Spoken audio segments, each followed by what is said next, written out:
Hi, my name is Kevin Laye. I'm a Harley Street practitioner of various therapies, hypnosis, neurolinguistic programming, EMDR, CBT, EFT, TFT.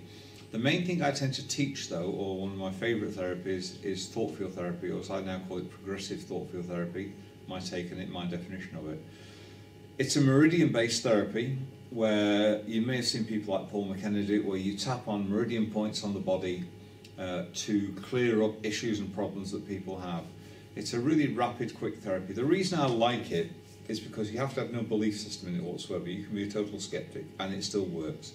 It's also placebo-free because it works on very small children and animals that have no cognitive response. You can't ask them to think about the problems, but however you can eliminate the issues and problems that they have very, very quickly, and that's demonstrated by the behaviour of the animal or the very small child.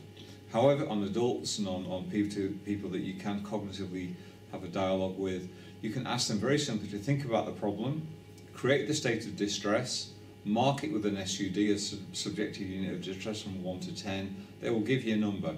You then tap on the appropriate code or sequence, and then you say to them, okay, now give me a new SUD, and they'll give you another number. If it's worked, it's usually lower, significantly lower, or sometimes even eliminated in one tapping sequence. It works really, really quickly. It looks unusual, it looks strange. Let me just give you one example now. This is a very tangible one.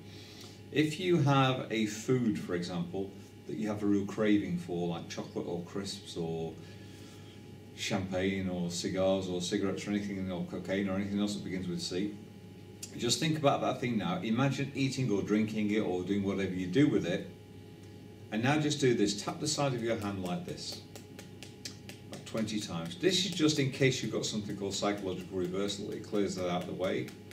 And then do this. Tap on the end of your collarbone, tap onto your eye,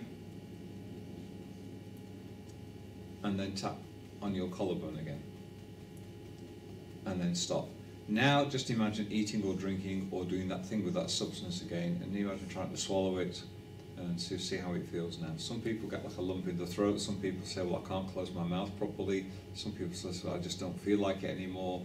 Just notice if there's any distinction. If there is, great, TFT works really well for you. If there's not, there's probably a different code or a different sequence that we would have to apply. That's the most common one for addictive pattern behaviour, so that's one I tend to use. That just gives you a quick insight into some of the things TFT can do. It's remarkable. We'll hope to post more things on here in the future. Keep an eye out and see what's happening. Thank you.